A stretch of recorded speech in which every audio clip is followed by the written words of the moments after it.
How a U.S. fraud case led investigators to Kenya. It started quietly, as most major financial crimes do. In the United States, federal authorities were tracking suspicious activity linked to government-funded programs meant to serve vulnerable communities. On paper, the money was being spent on food, childcare services, and emergency relief. But behind the paperwork, something was very wrong.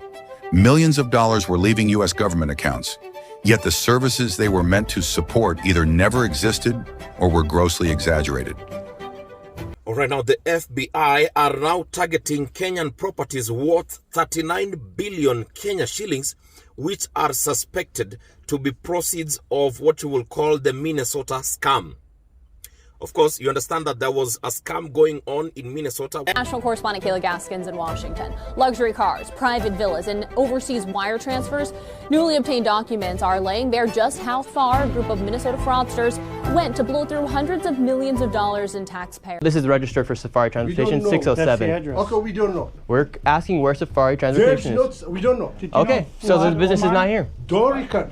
Fuad Omar? Fuad Omar? We don't know. This, do you see this? What is this? Money transferring. That's it. Okay, Well, this registered. is from the state. This is fraud taking place. This is supposed to say, this is for Safari Transportation. Go find out. Yeah, we did find out. This is fraud right here. Registered here This is since registered. 2015. 2015? Safari Transportation, state of Minnesota. 2015. Oh, yeah. Well, but it's registered now. This is current, just off the state of Minnesota website today. Sir. Please.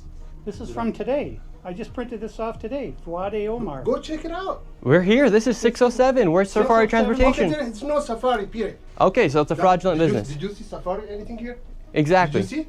Exactly. It's Did not you here. see it? It's a fraud. Did you see, sir? What's up, guys? So welcome back to this YouTube channel, and thank you for always tuning in. So guys, a Minnesota fraud investigation has taken an unexpected international turn, as the US investigators have now traveled thousands of miles to Africa as part of the case that continues to raise serious questions about oversight, accountability, and where public money may have gone. The case centers around a large-scale fraud investigation in Minnesota, which involved millions of dollars in public funds. Authorities allege that money which was intended for community programs was instead misused through a network of individuals and organizations. So according to investigations, part of the money connected to this case may have moved overseas. So that's why the US detectives reportedly traveled to several African countries to follow financial trails and interview the key individuals, and also cooperate with the local authorities. Officials are saying that the goal of this trip is to gather evidence, verify financial records, and better understand how international transactions may be linked to the Minnesota-based investigations. So at this stage, there is no conclusions which have been made publicly. So it is still undergoing investigations. So guys, let's watch clips which have been trending online of various individuals giving their views on this issue, and they're talking about the FBI or the American investigators traveling to Africa, especially in Kenya. So let's watch, then I will come back with more commentaries. United States of America is now conducting an investigation to show how the Somalis in the United States of America in Minnesota were stealing government money, and all this money was being sent to one African country known as Kenya, where they were making a lot of progress and where they were buying a lot of property and businesses from this money that they were swindling the United States of America government. According to reports, these people opened hundreds of schools, hundreds of daycares, and so many businesses that were being funded by the government. We are talking about $9 billion that has already been swindled by the Somalis living in the United States of America. All these daycares, all these schools had no children, and they were receiving funds from the government. One school which had registered over 102 students was found not to have even a single student, and when they were asked, they are closing the doors and they don't want to speak to anybody. Even the people who are working on these daycares say that this was a total scam, and this is why the United States of America is very serious about the Somalis living in the United States of America, in that they have taken a lot of money and all this money cannot be seen where it is going. According to reports, these people are buying a lot of properties. They are very rich in Kenya, and many people were wondering where they are getting all this money, and they are not even working. It is now turning out that these people were having one of the biggest scam, using even their representative in the government in the United States of America, Ilhan Omar. 607, this is supposed to be Safari Transportation, no transportation company, and now we're going to 617, another transportation company. However, it is actually Cedar Riverside Liquor. Where is the transportation company? 617. 617 right here. Dreamline Transportation for the state of Minnesota is registered to 617 Cedar Avenue South. And it's a liquor store. David, they aren't even trying to hide that these are transportation companies. Where are the vans at? Should we ask? Let's go ask. Hey, we're looking for Dreamline Transportation.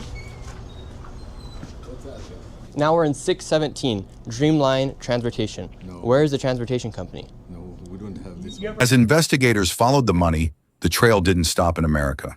It led across borders and eventually to Kenya.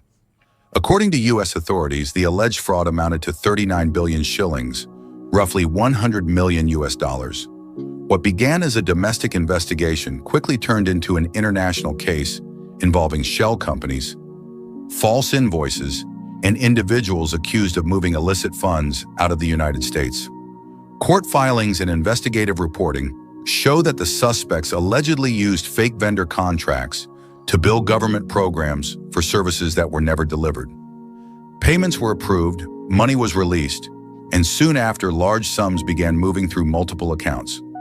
Some of that money, investigators say, was withdrawn in cash. Other portions were wired abroad.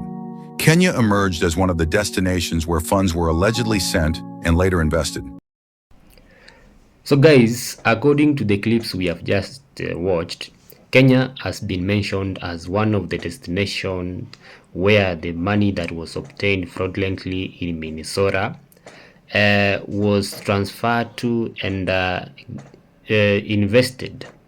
So guys, it is important to note that there are many Somalis who are living in Kenya, and even some of the Somalis who are deported from US and even other countries, they end up in Kenya.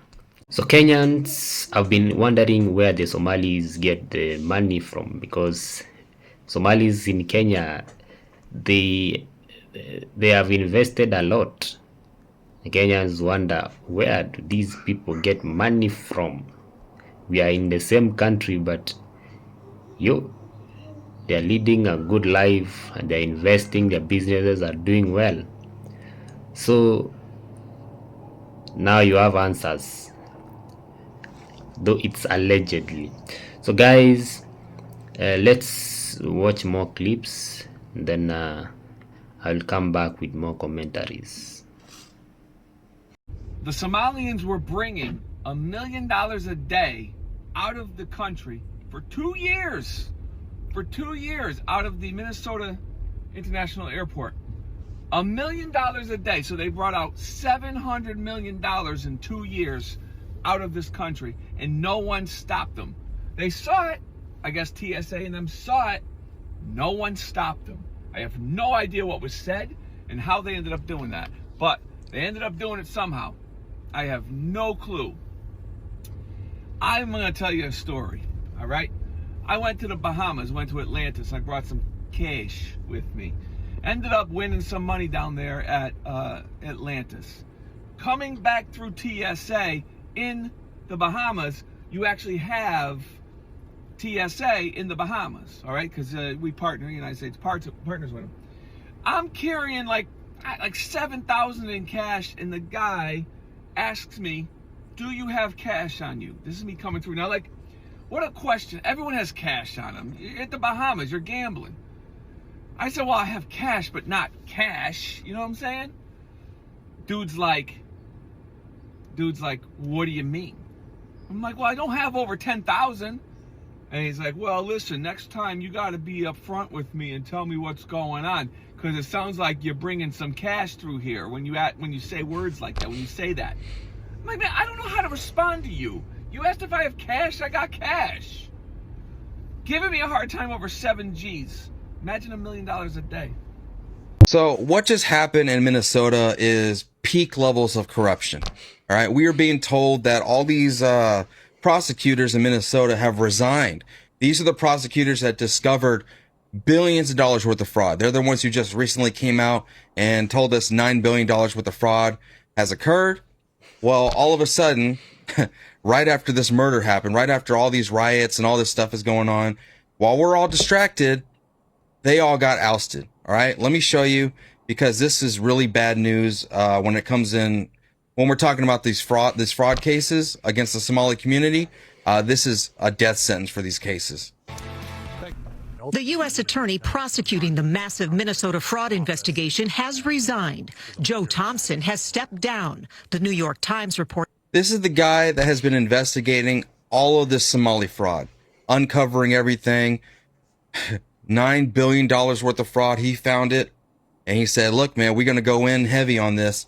You think it's just by coincidence that he's now resigning? And we don't even get a written letter from him. We don't get nothing. It's just, oh, we're resigning. Now, let me show you something real quick. 5 others have also stepped away. They cite people with knowledge of the decision and say it was over the Justice Department's push to investigate the widow of a woman killed by an ICE agent and the department's reluctance to investigate the shooter. Senator Amy Klobuchar said she spoke to Thompson today and thanked him. Oh, how about that? Amy Klobuchar, the new leader of Minnesota, the new golden boy, or I guess golden girl, whatever. She speaks to Tim Walz. He drops out of the race. She speaks to this guy, Joe Thompson. He is now resigning. Is she just the mob boss or something? Does she go around saying, hey, time's up, time to turn the page, everyone's got to go? I do not believe for 1 second that they resigned on their own. And the story is that they're refusing to investigate this. They resigned because they don't want to investigate this. You're making me investigate her, the widow's wife? I'm throwing my whole career. As a matter of fact, all of us, we're all throwing our careers away, our pensions, our everything. We're throwing everything out because we won't do this. This is unjust. This is bullshit is what it is. The widow of a woman killed by an ICE agent and the department's reluctance to investigate the shooter. This is your new governor.